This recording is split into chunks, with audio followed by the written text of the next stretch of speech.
Cuando conocí a Eva, era una chiquita delgadita, muy buen aspecto, pero sin embargo la historia clínica de ella era severa, era importante, una cirrosis hepática. Se sentaba en la cama, ¿no?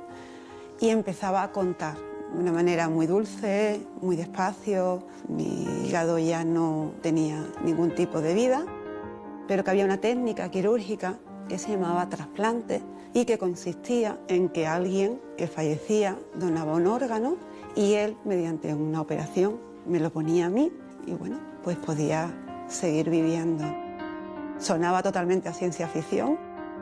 Cuando yo le dije lo que íbamos a hacer con ella, dijo que ni hablar, que ella no se trasplantaba, que no. Estaba sentada en la cama y se tapó y se acostó. No quería saber nada del trasplante. La sensación mía era, te van a hacer algo muy gordo y te vas a quedar como un conejillo de Indias en el hospital, poniéndote, quitándote tubos y haciéndote de todo para al final nada. En aquel momento la divulgación general del trasplante era muy limitada. Si comparamos la situación del año 95, cuando se produce el primer trasplante de Eva, con la que tenemos hoy, la diferencia es abismal. Es entendible que en el año 95 los pacientes entrasen a un trasplante con muchas dudas. Ella no había oído nunca la palabra trasplante, no sabía lo que era eso. Y al no saber una cosa, pues es mucho más difícil tomar una decisión. Era muy difícil convencer, muy difícil. Yo a todo era no. Entonces él se dio cuenta que con el no iba a ir a ningún sitio, con lo cual se dedicó a engañarme. Me hacían pruebas, me hacían cosas, que luego con el tiempo entendí que eran todas las pruebas de protocolo de trasplante. Eran unas pruebas sencillas, eran una analítica normal. Le molestamos muy poco. Pero lo hizo todo de una manera muy dulce, de una manera muy simple. Según él, soy una tozuda. Yo muchas veces me enfadé con ella, muchas. A pesar de que ella decía que no, estábamos en todo el proceso de preparación del trasplante. Y yo creo que todo ese proceso fue lo que a ella le hizo ir madurando en la idea de que el final era el trasplante. Lalo, en ese sentido, estaba tremendamente enamorado de ella, sabía que la única posibilidad era eso y que había que convencerla para que lo aceptase. Y sí recuerdo que me dijo, a las personas que tienes al lado tienen que ser conscientes de lo que viene, ¿no? Le tocó ir a Lalo a hablar con mi padre y contarle que había que jugársela, ¿no? ¿Qué le digo yo a este señor? Pues que yo quería tanto a su hija que me daba igual. Al principio se enfadó mucho porque se sentía que la habíamos apartado, ¿no? Y no entendía el porqué. Después, con el tiempo, entendió que lo único que queríamos era protegerlo, ¿no? Y que no sufriera más. Le planteé la verdad, la realidad, y él asumió. Me dijo, yo siempre estaré aquí. El padre de Eva era una persona espectacular. Era alguien que por sus hijos, lo que fuese. El día que vino a verme al hospital, yo le prometí que lo iba a intentar. Él trabajaba para una gente con bastante dinero y a raíz de decirle que la única solución era el trasplante, nos dijo que su jefe asumía todos los gastos para que el trasplante se hiciese en Houston, en Estados Unidos. Entonces yo le dije que no, que teníamos que estar todos juntos.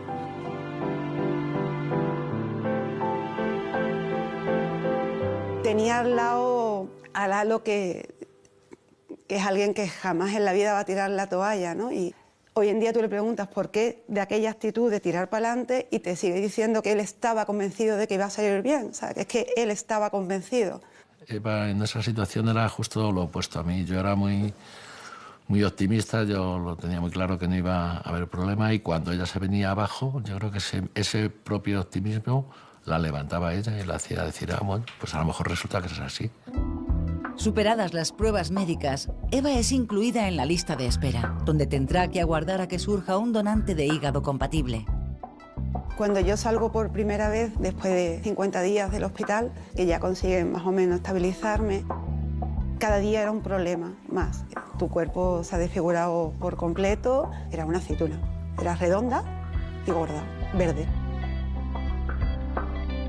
No puedes estar de pie y no puedes caminar, porque tienes una retención de líquido abismal, ¿sabes? Con lo cual tienes los pies como elefantes, las piernas. No nos olvidemos que el hígado es una máquina que nos ayuda a depurar y a limpiar. Cuando falla, los líquidos se acumulan a nuestro cuerpo, en las piernas, en el abdomen. Gestos como no poderse poner un calzado habitual, tener que ir con zapatillas. Solo vivía de la cama al sofá y del sofá a la cama. Necesitaba ayuda absolutamente para todo y bueno, las recaídas cada vez eran más importantes y cada vez que ingresaba por una recaída costaba más levantarte y costaba más que te dieran el alta, ¿no?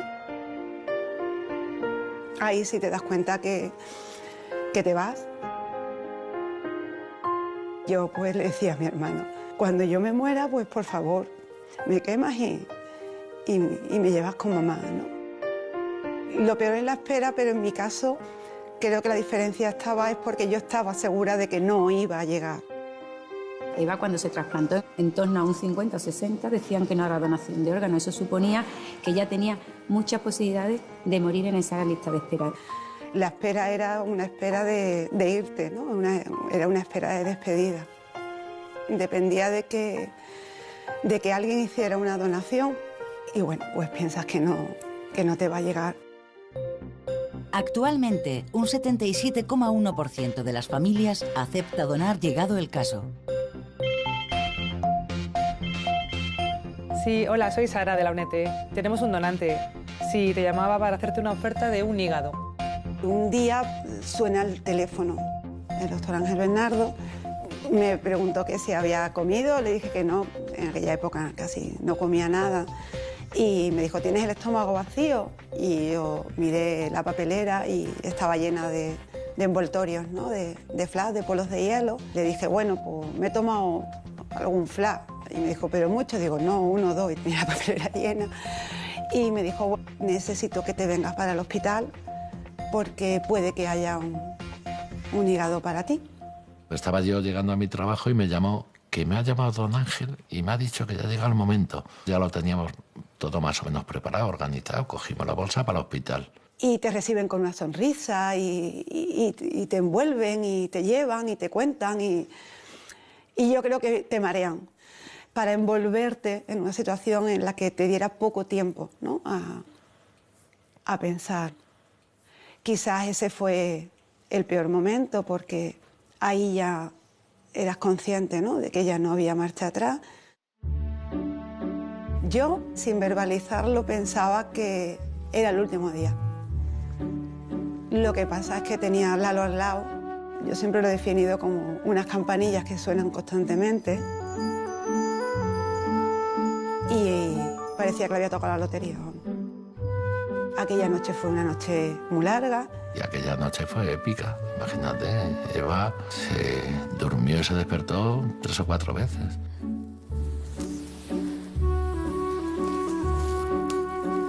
Una vez se despertaba muy contenta y otra vez se despertaba llorando.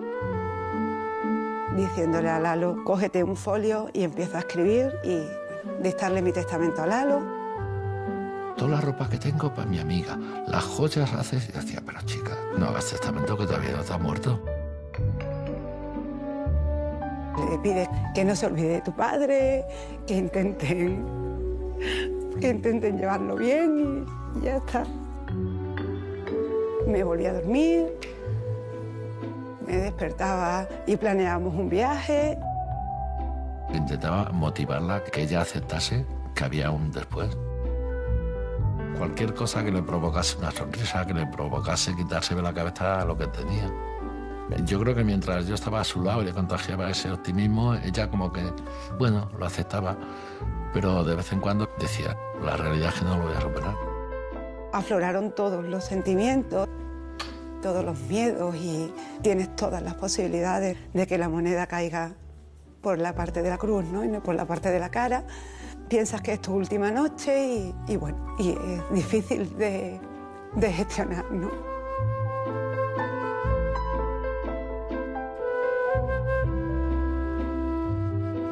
En el Virgen de Rocío las puertas de quirófano son rojas y yo siempre tenía convencida que una vez que atravesara esa puerta no iba a salir. Iba tranquila. Yo estaba muy segura, ¿no?, que me iba a dormir y no iba a despertar, con lo cual yo me había despedido, yo había visto a todo el mundo antes de irme y realmente iba tranquila.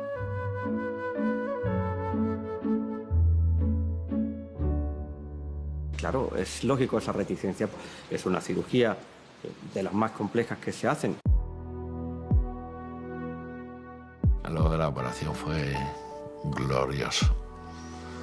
A ella a las 9 la meten en quirófano y yo le digo a la familia, he preguntado, como me han dicho que por lo menos 10 horas no hay que no la quite, yo me voy a resolver mis asuntos y luego vengo. Todo el mundo me miraba y decía, este está pillado de la cabeza. Porque no estaba allí llorando, ay Dios mío, ¿qué va a pasar? ¿Qué no va a pasar? No, porque tenía muy claro que iba a salir bien. Pese a la dificultad de este tipo de operación, el 10% de la totalidad mundial de trasplantes de este órgano se realiza en España. Ella estuvo estable hemodinámicamente y despertó después de la cirugía sin grandes problemas. Es un despertar complicado. Estás totalmente monitorizada. Todo tu cuerpo tiene tubos absolutamente por todos sitios. Te duele absolutamente hasta las pestañas, ¿no? Y estás rodeada de máquinas y estoy despierta, pero no te muevas, ¿no? Porque a la mínima que te movías había algo que pitaba, ¿no? El trasplantado hepático los primeros días los va a pasar en la unidad de cuidados intensivos. Generalmente ahí es cuando empezamos a ver que ahí empieza a funcionar el órgano. En aquella época no podían los familiares entrar en la UCI, te veían a través de un cristal. Y sí tengo el recuerdo de mi hermano con unas cartulinas escritas y enseñándomelas por el cristal. Todo ha salido bien, no tires la toalla.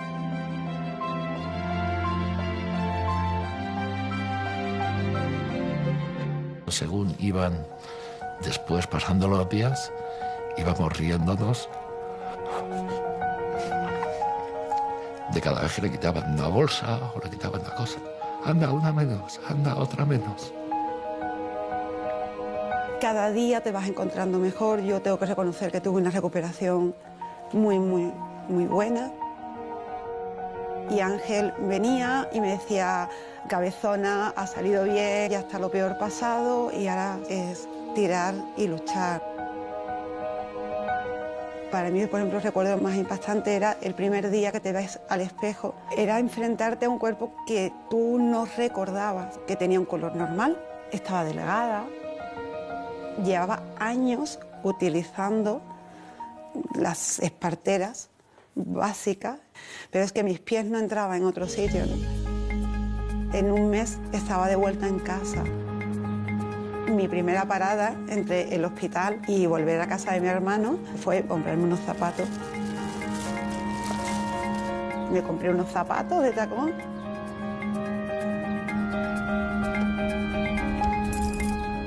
Y me estaba esperando mi familia. Recuerdo salir del coche, plantarme los tacones y no era decir mirar qué bien estoy, decir mirar mis pies, ¿sabes? Entran en unos zapatos normales de mujer. ¿Sabes? Que era todo un triunfo, ¿no?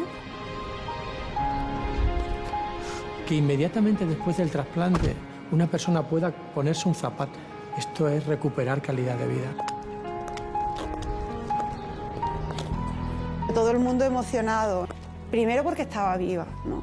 Y segundo porque mi cambio había sido drástico. Físicamente era otra persona.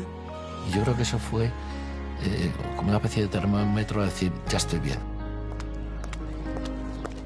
Yo siempre digo que parte del éxito de que yo esté aquí también es de él.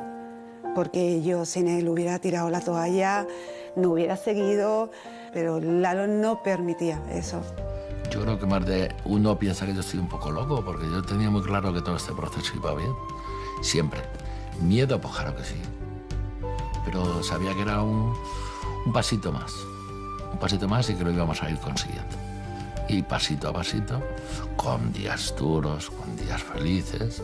En ese momento su reto era que yo tenía que recuperar la masa muscular. Entonces, todas las tardes, cuando se iba al sol, era salimos a la calle. Entonces me decía, hoy andamos hasta la farola, vamos hasta la farola y volvemos. Entonces al día siguiente le decía, lo siguiente es un árbol. Iba poniendo una marca, todos los días teníamos que ir superando. Mi padre siempre me ha enseñado la parte buena de las cosas. Una de las cosas que más creo que tengo que seguir su ejemplo es cómo estuvo siempre ahí, cuidándonos a los dos.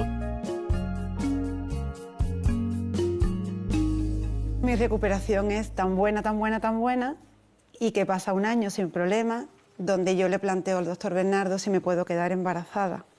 Cuando Eva, después ya de trasplantada y estar bien, y nos plantea el tema del embarazo, pues claro, nosotros lo vimos un poco así. Es cierto que nos ponemos nerviosos porque había poca experiencia de personas trasplantadas, hepáticas, que habían sido madre. Era un riesgo, pero no éramos dueños de quitarle esa posibilidad de ser madre, ¿no? Te dicen que es un embarazo de alto riesgo.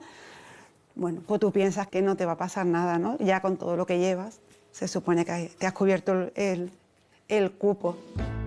Nos enteramos que estaba embarazada, por el típico analítica de orina de la farmacia. Fue mucha emoción, mucha alegría. Fui a la calle a comprarle un muñeco de peluche. Esa fue mi reacción de regalarle un peluche como muestra de alegría. En ningún momento nos planteamos que podía ir mal. Era algo que deseábamos los dos. Decidimos tirar para adelante con el embarazo. Los primeros meses fueron bien, pero en junio del 97 mi analítica empieza a cambiar. Lo que no debía subir, subía. Lo que no debía bajar, bajaba. Mis ojos empiezan a teñirse de amarillo. Empezó a ponerse amarilla, cada vez más amarilla, y entonces llegó un momento que le tuvimos que hacer su biopsia, tuvimos que hacerle todas las pruebas y llegamos a la conclusión de que el hígado ese no funcionaba bien. La analítica se repetía cada 3 días y cada vez estaba peor. En el cuerpo de Eva hay una lucha entre el propio hijo y su hígado.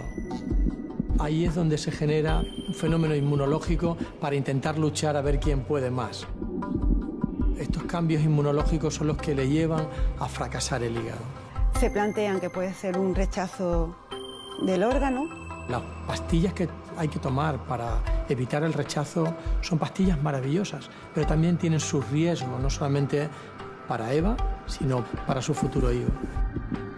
Nos dijeron que el feto no sobreviviría a esa medicación y que si sobrevivía, pues lo normal es que tuviera problemas congénitos, ¿no? Estábamos jugando con la vida de Eva y con la vida del pequeñín. ¿Y qué hacíamos? ¿Salvábamos a Eva o el pequeñín, aguantarla hasta que el pequeñín viviera? Pues realmente que no supimos qué hacer. Hay un momento en el que nos dicen que la situación es límite, que hay que tomar una decisión y que corre riesgo. Yo lo que entendía que la decisión era fundamental para Eva y que tenía que ser ella la que tomase la decisión y que yo la iba a acompañar en su decisión, fuese la que fuese. Dijo que por parte de ella, para adelante. Decidimos no tomar la medicación porque había que proteger la vida del feto como fuera. Yo no iba a tomar nada a sabiendas del daño, ¿no?, que se iba a producir, y decidimos tirar para adelante. Ella lo dio todo por mí, ¿sabéis? Que va a querer siempre lo mejor para mí, ya que puso hasta en riesgo su vida por mí.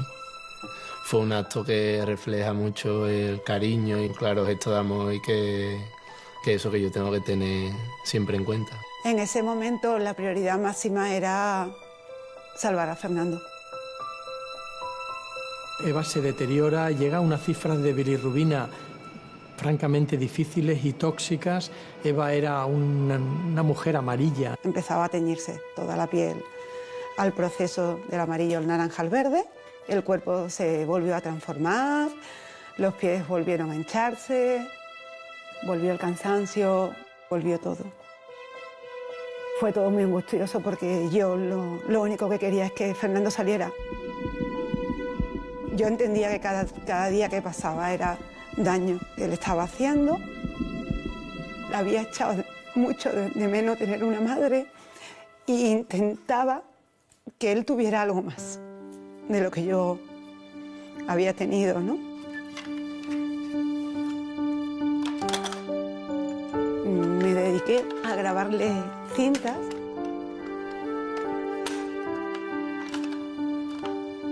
Hola, Fernando.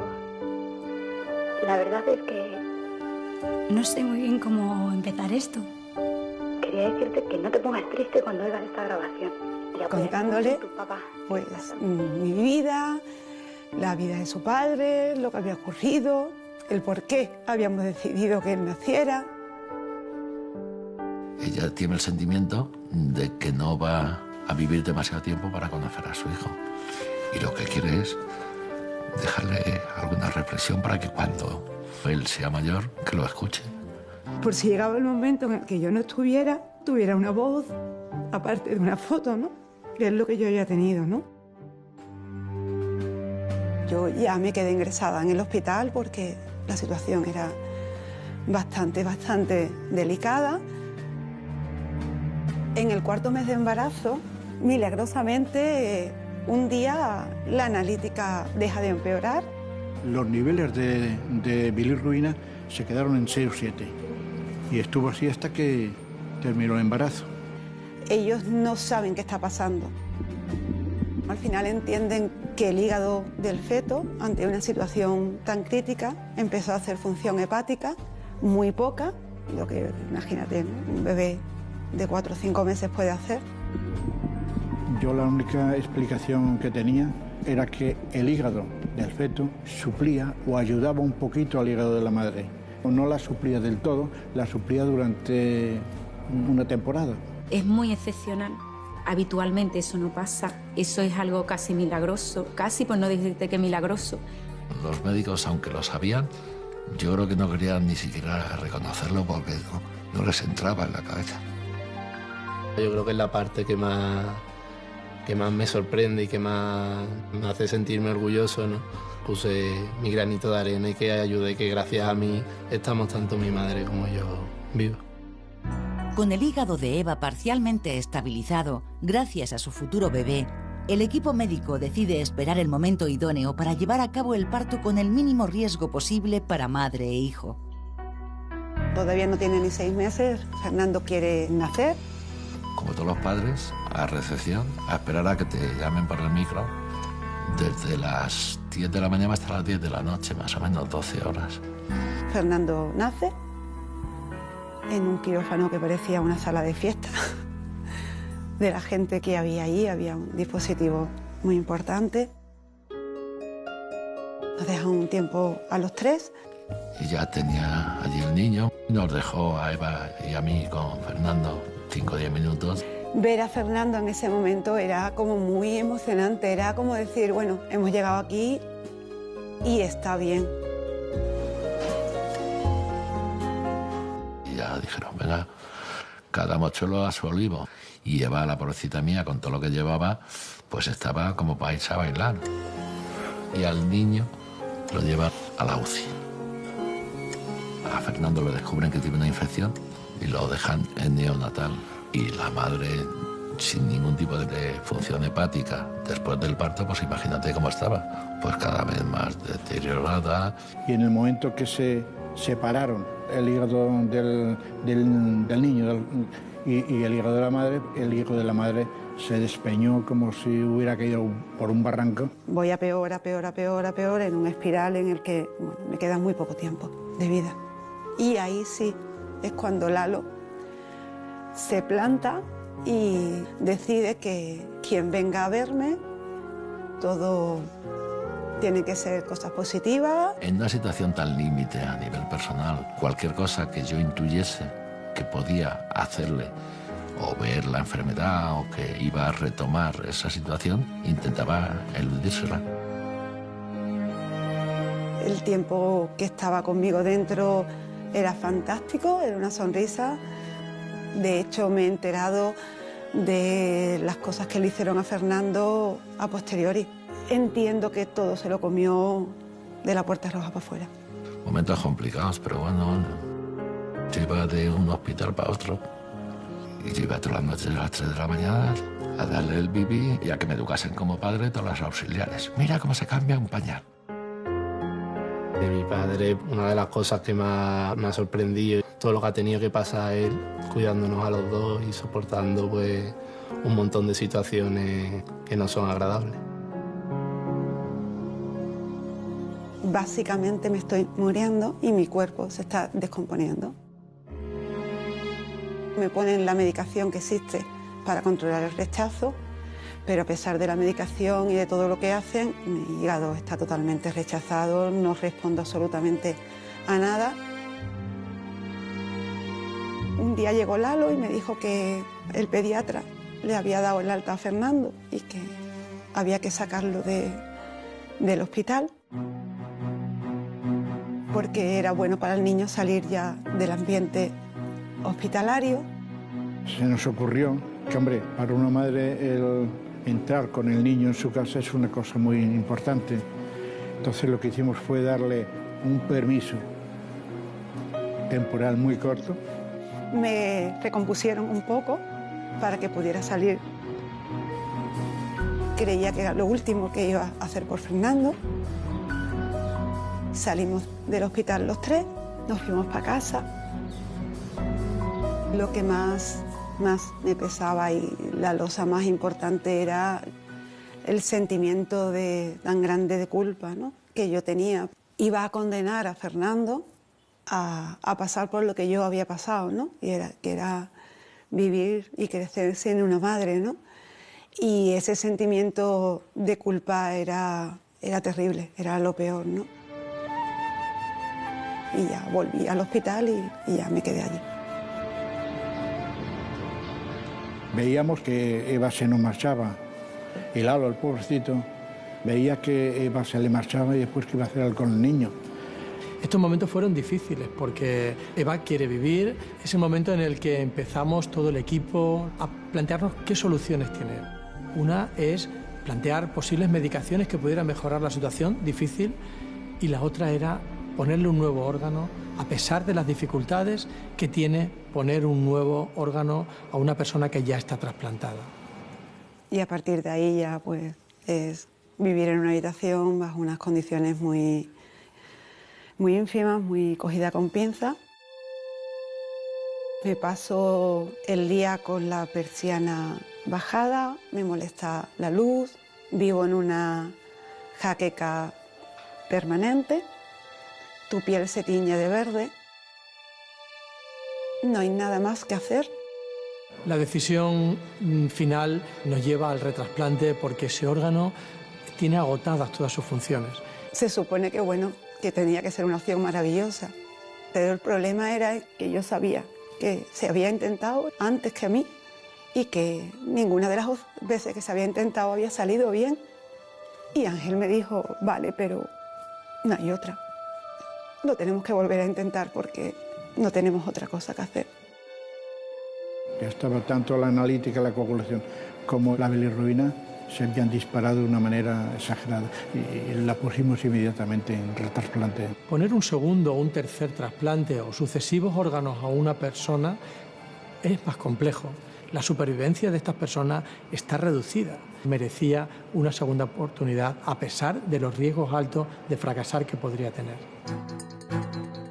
Eva se encuentra en una situación límite a la espera de un retrasplante y aunque el riesgo de esta intervención ha disminuido en los últimos años, en 1997 la probabilidad de un desenlace fatal era muy alta. Yo salí a dar un paseo por el pasillo. De repente yo veo a don Ángel con la típica nevera. Hola, don Ángel, ¿qué pasa? ¿De trasplante? Dice, sí, ahí voy. pero sin yo asociar que era para Eva. Bueno, pues yo le vi que se iba con la nevera. Ya cuando se fue nos dijeron que la iban a trasplantar, y no en la misma situación que la primera vez, era ya un poco más a la desesperada, pero yo insisto, como siempre, pensando que aquello salía bien. Mi hermano había aparecido aquella tarde-noche con unas magdalenas de chocolate del pueblo que a mí me gustaban, para intentar que comiera algo, ¿no?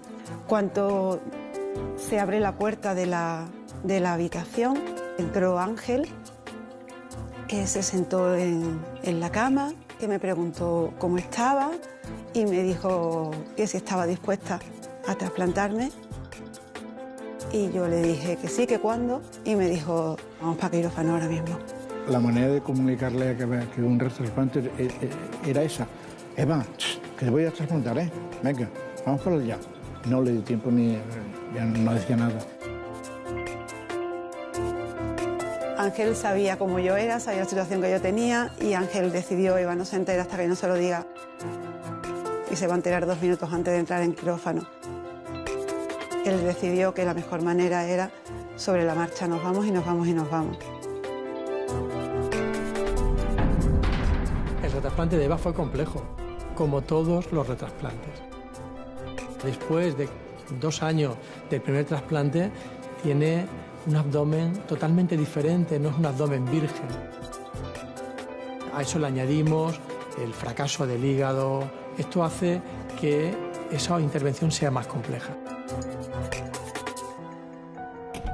Ese primer paso de salir de la intervención con Eva viva, con ese hígado que empieza a funcionar, es el primer paso para ver la luz a lo que le quedaba a Eva por vivir.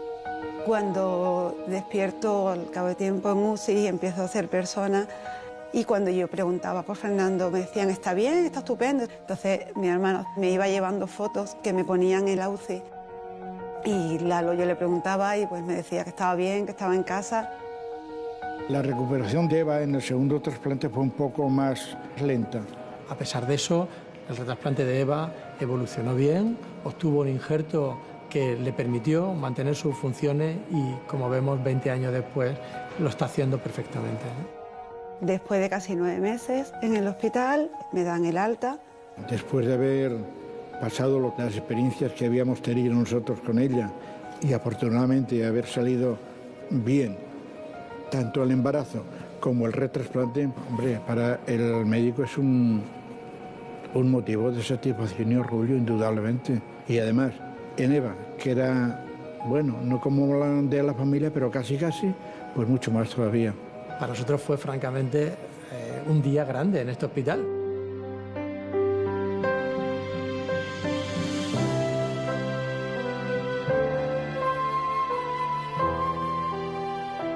Volver a casa y ver a Fernando bien fue increíble.